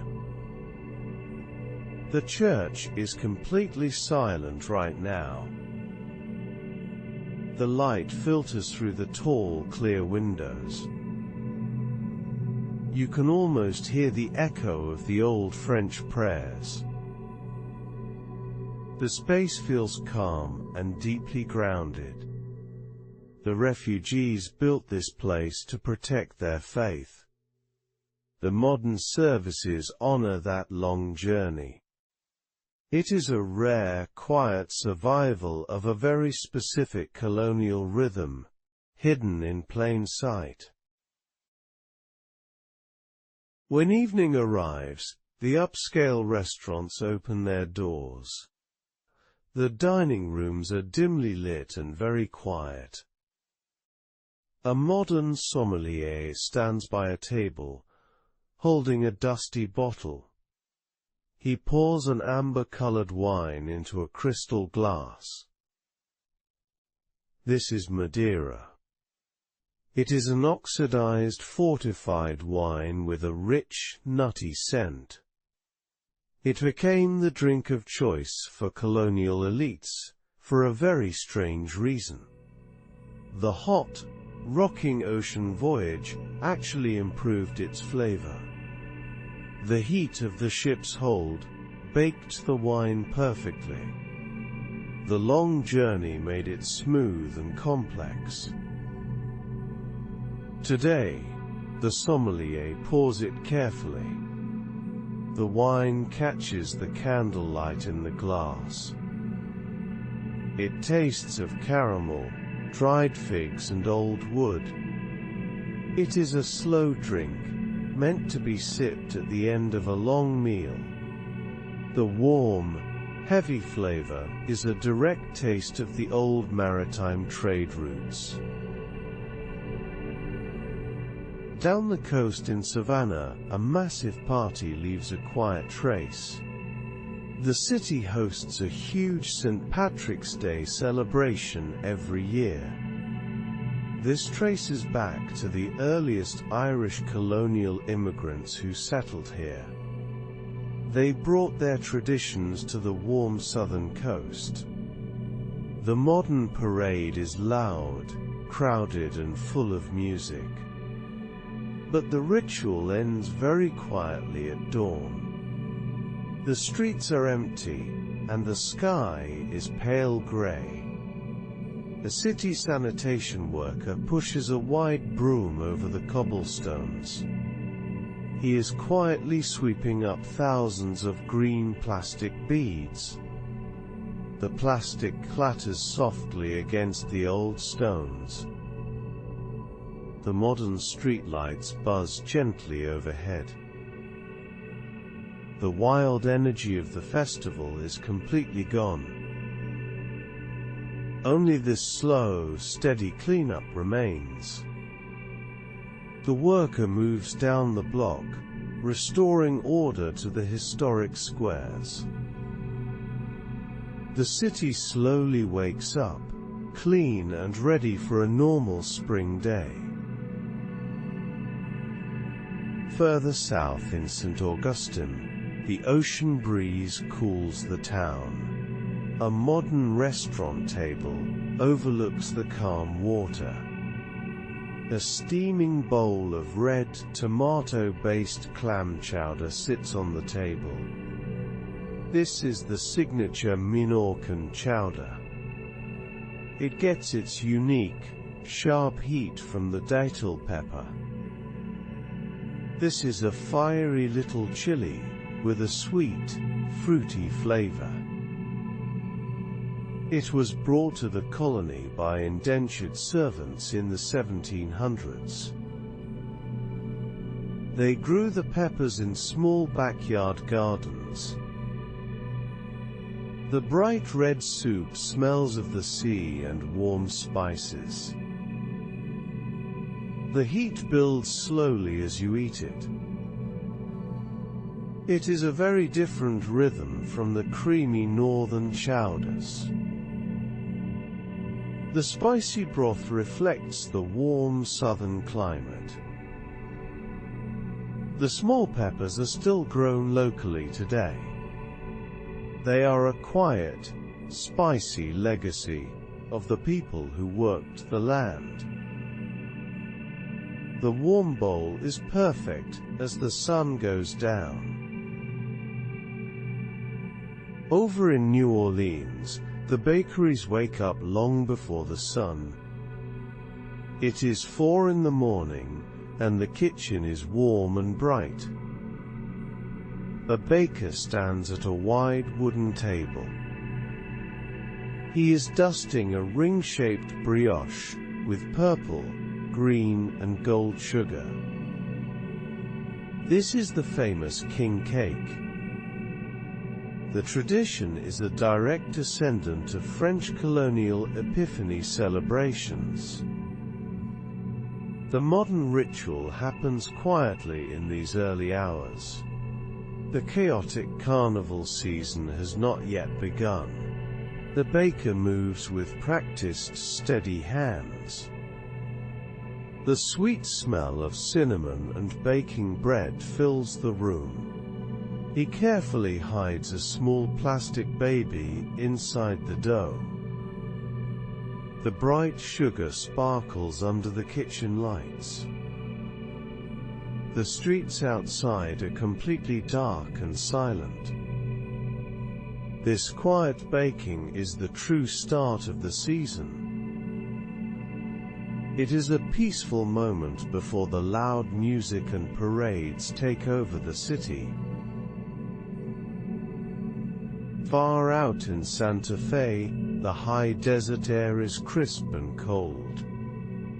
The annual fiestas are rooted in the Spanish reconquest of 1692. But the modern ritual begins in the quiet, early morning hours. Workers gather in a modern plaza before the crowds arrive. They are assembling a massive wooden marionette named zozobra. The framework is huge and complex. The workers move quietly, using ropes and pulleys to lift the pieces. The sky is a deep, clear blue. The wooden joints creak as the giant figure is pulled upright. Later tonight, the marionette will be burned in a loud, fiery celebration. It is meant to destroy the gloom of the past year. But right now the setup is calm and methodical. The workers check every knot and secure every wire. The giant face stares blankly over the empty plaza, waiting for the sun to set.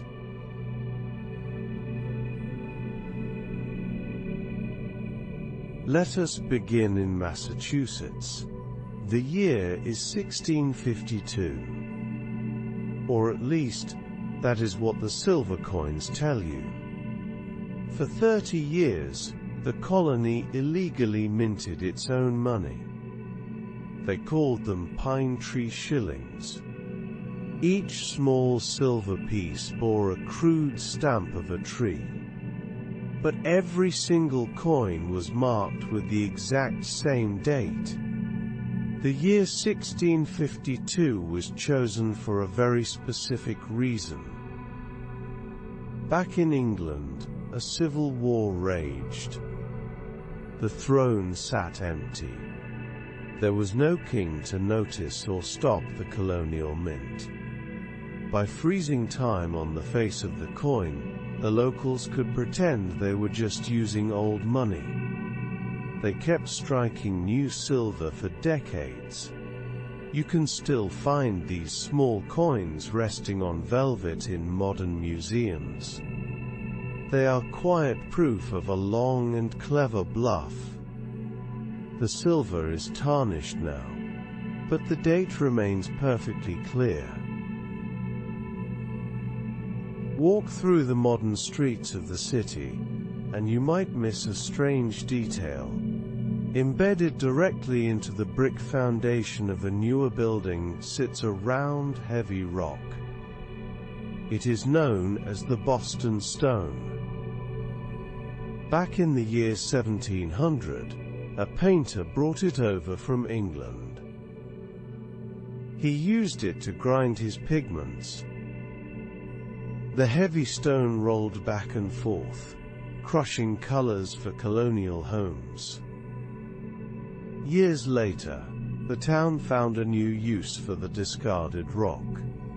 They made it the official 0-mile marker. Every distance measured from the city started right at this spot. Today, the stone rests quietly in the wall. Thousands of people walk past it every afternoon. They carry phones with digital maps. They do not know they are passing the exact center of the old colonial world. The stone is worn smooth from time. It just waits in the brickwork. A few blocks away lies the granary burying ground. It is a quiet patch of green surrounded by tall buildings. The slate headstones stand in impossibly neat, straight rows. They look like a perfect grid of memory. But the stones are lying to you. In the 19th century, a groundskeeper grew tired of trimming the grass around a messy layout. He decided to make his job easier. He pulled up the heavy markers and rearranged them. He set them in straight lines so his mower could pass through without trouble. Because of this simple choice, the stones no longer match the bodies buried underneath. The names above the ground have drifted away from the people below. It is a peaceful place to sit on a cool afternoon. The shadows stretch long across the grass. The neat rows look beautiful, but they are just a trick of landscaping. Look up at the roof of Faneuil Hall. High against the blue sky, a gilded copper grasshopper catches the sunlight. Ursula? It is a weathervane, crafted back in 1742. The golden insect turns slowly in the wind coming off the harbor. It seems like a simple decoration, but during the Revolution, it became a secret tool. Locals used the grasshopper as a test to spot spies. If you claimed to be from the area, they would ask you what sat on top of the hall. A true resident knew the answer instantly. A stranger would guess a rooster or a ship. That small golden bug kept the town safe. Today, it still watches over the busy market below.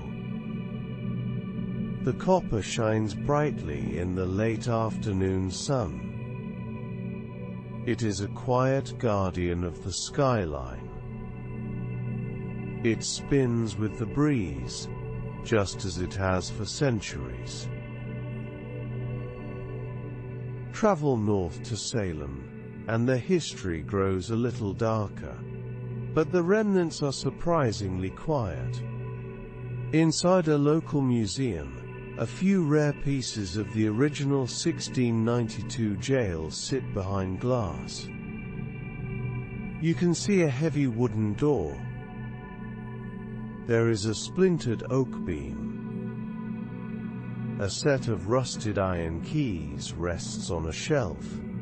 These are the only surviving fragments of a building that held so much fear.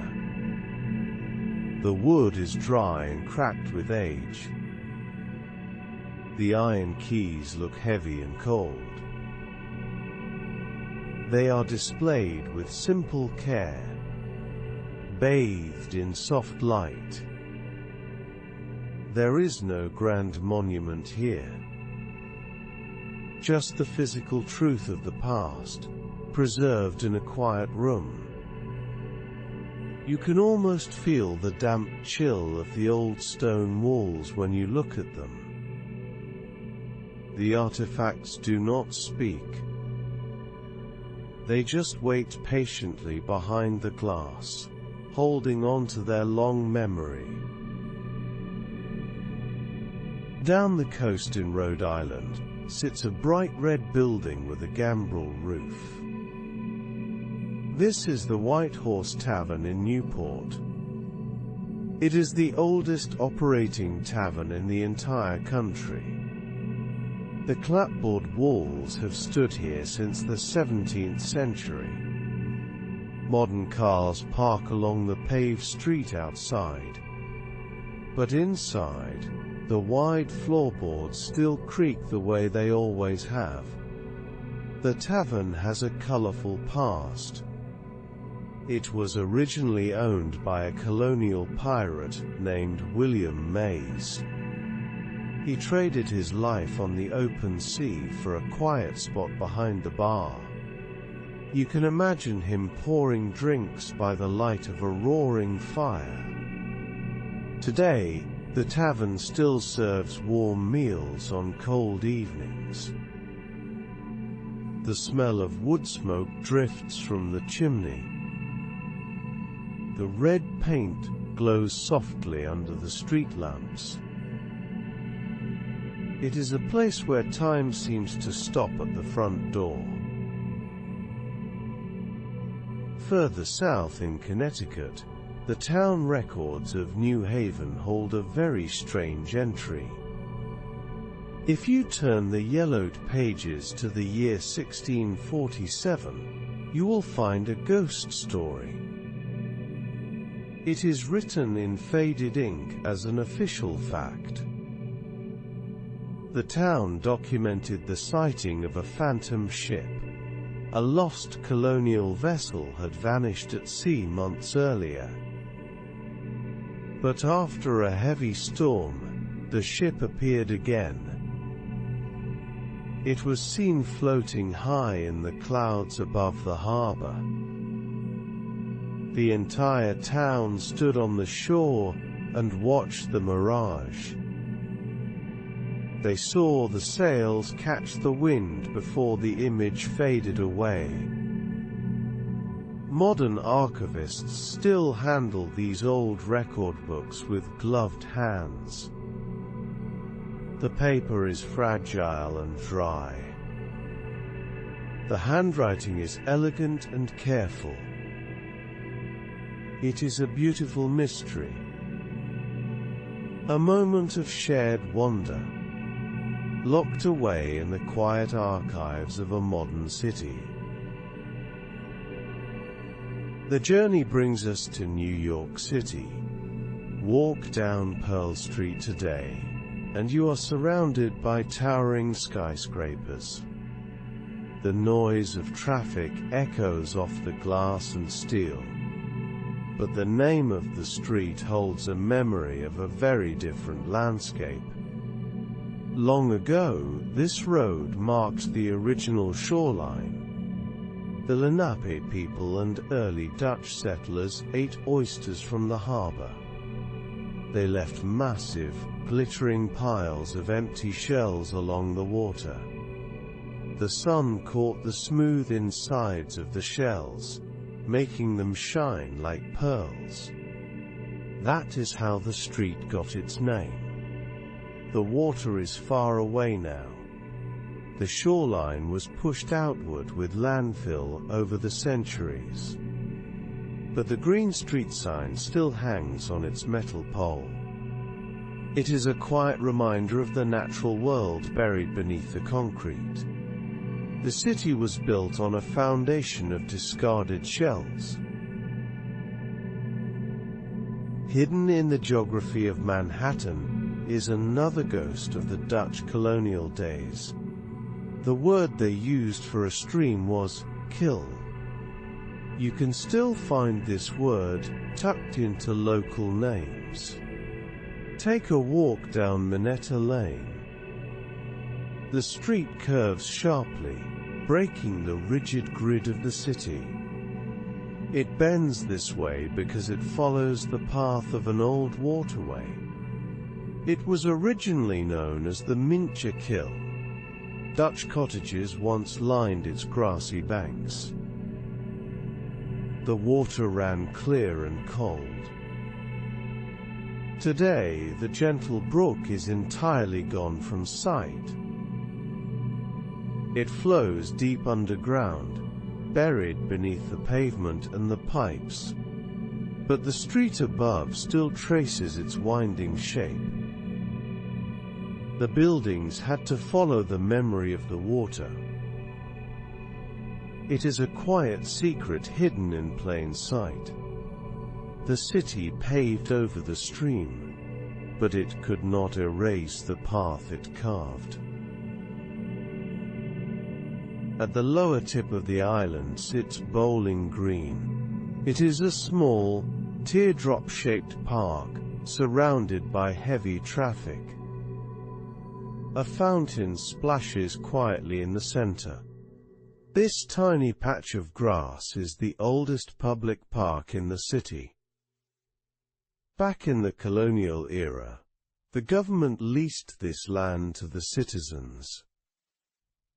The price they charged was incredibly strange.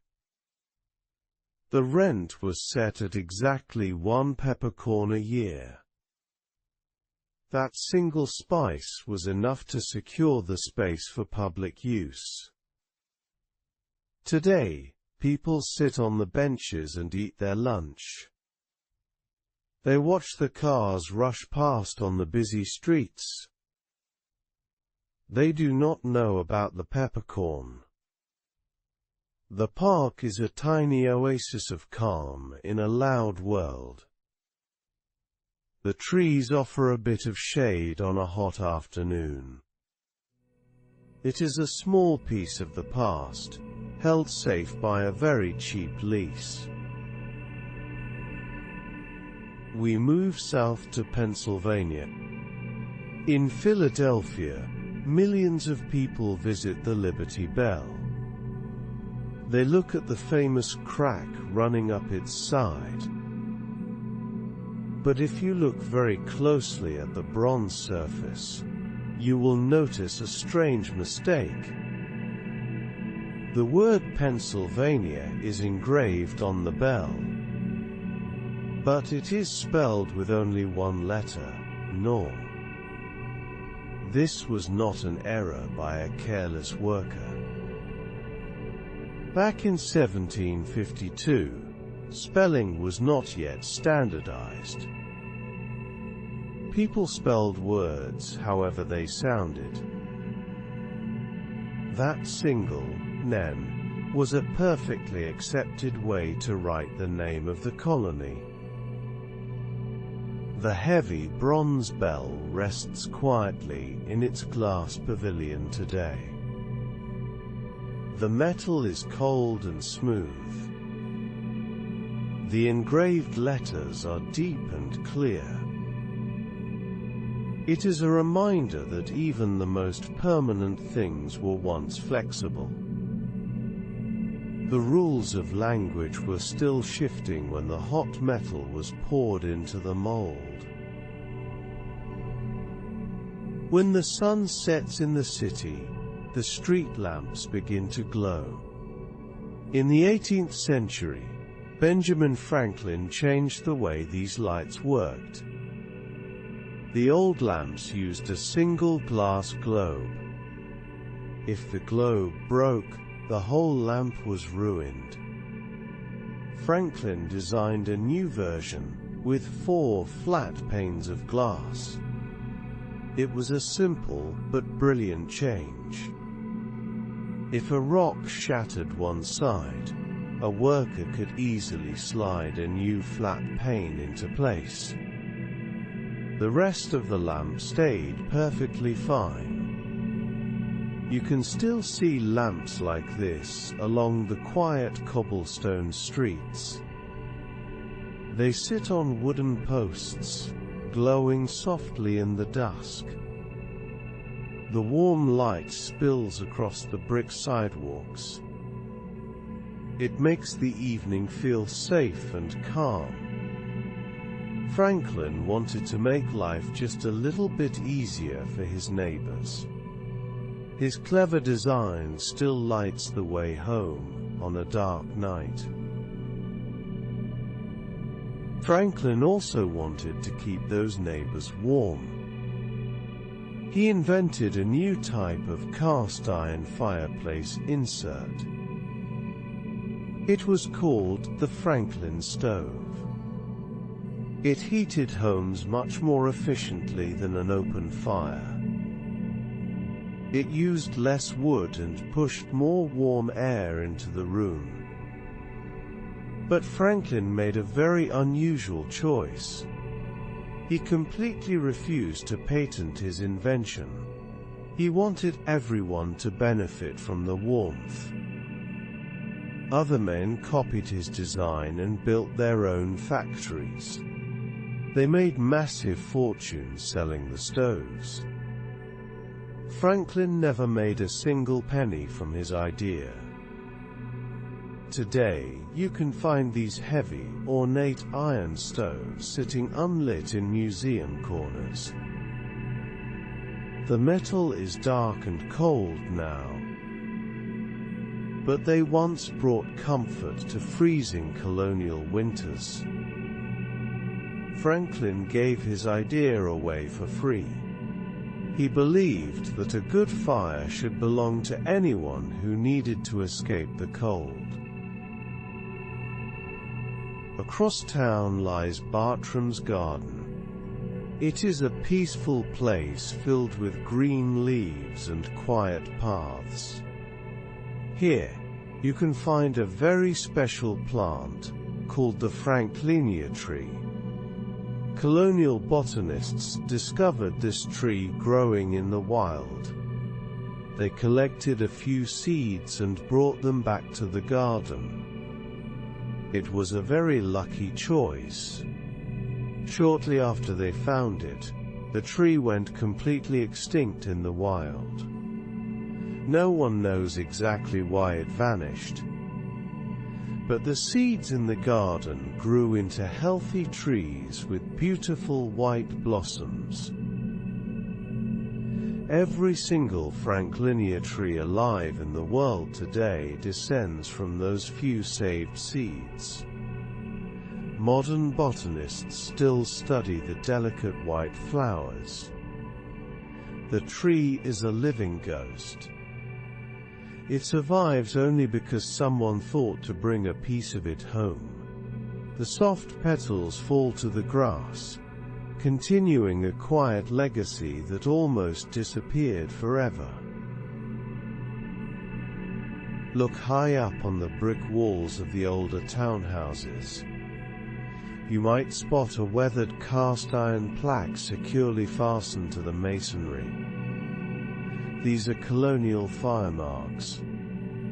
Many people think they were a cruel warning. The myth says a fire brigade would let an uninsured house burn to the ground. But that is not true at all. The brigades put out every fire they found. The iron plaque simply showed which insurance company covered the building. If a brigade saved a house with a mark, that specific company would pay them a cash bonus. The plaques often featured raised emblems, like a leafy tree or a clasped hand. They are painted black and rusted at the edges now. They sit quietly above the modern sidewalks. They are small badges of history, bolted to the red brick. They tell a story of danger, reward, and community. Travel down to Maryland and look up at the sky in Annapolis. The massive wooden dome of the State House rises above the trees. It is a marvel of colonial engineering. The builders constructed this giant structure entirely without iron nails. Iron was expensive and hard to get, so the carpenters used only wooden pegs to hold the massive timbers together. They carved the pegs by hand and drove them deep into the joints. The wood swelled and locked everything tightly in place. If you look up into the interior framework today, you can see the thick beams. The space is vast and quiet. The wooden skeleton is a puzzle of perfect angles and tight fits. It has stood strong against storms and wind for centuries. The dome is held together by nothing but the clever shape of the wood itself. It is a masterpiece of quiet strength. Further south in Virginia, the James River bends gently through the landscape. In 1737, a man named William Byrd II stood on a hill and looked down at the water. He was founding a new settlement. He needed a name for it. As he watched the river curve through the lush green forests, he was struck by a memory. The view looked exactly like the River Thames back in England, seen from a place called Richmond Hill. So he simply gave the new town the same name. Richmond was born from a feeling of homesickness. The soft afternoon sky reflected in the water below him. The untouched trees swayed in the breeze.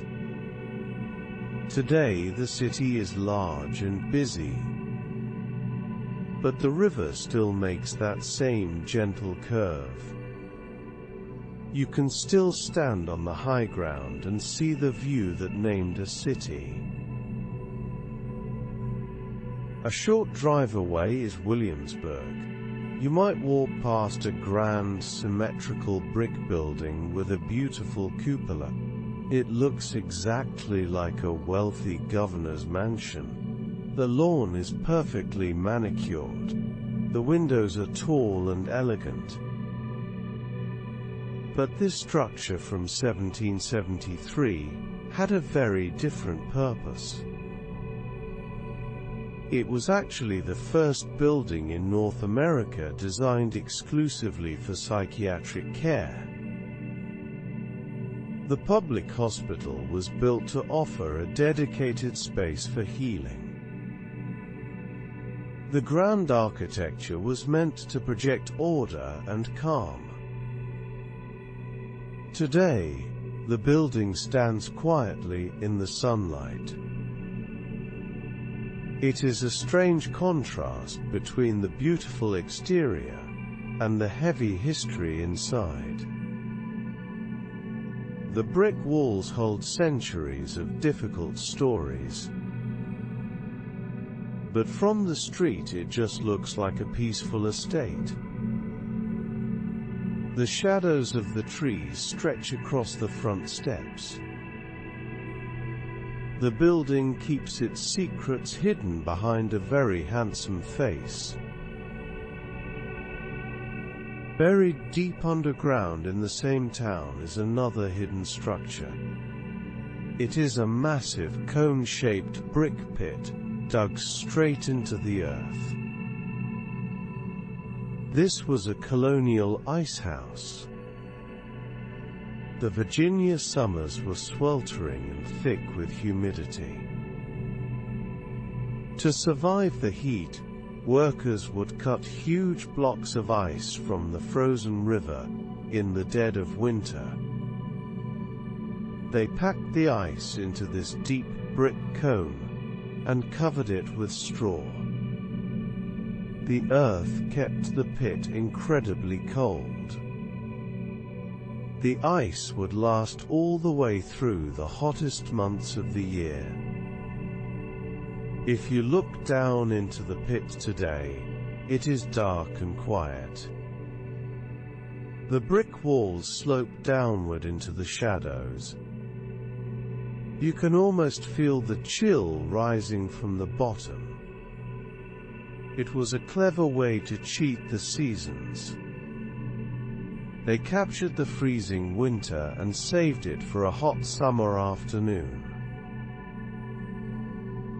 We moved down the coast to South Carolina. In Charleston, the late afternoon sunlight warms the historic streets.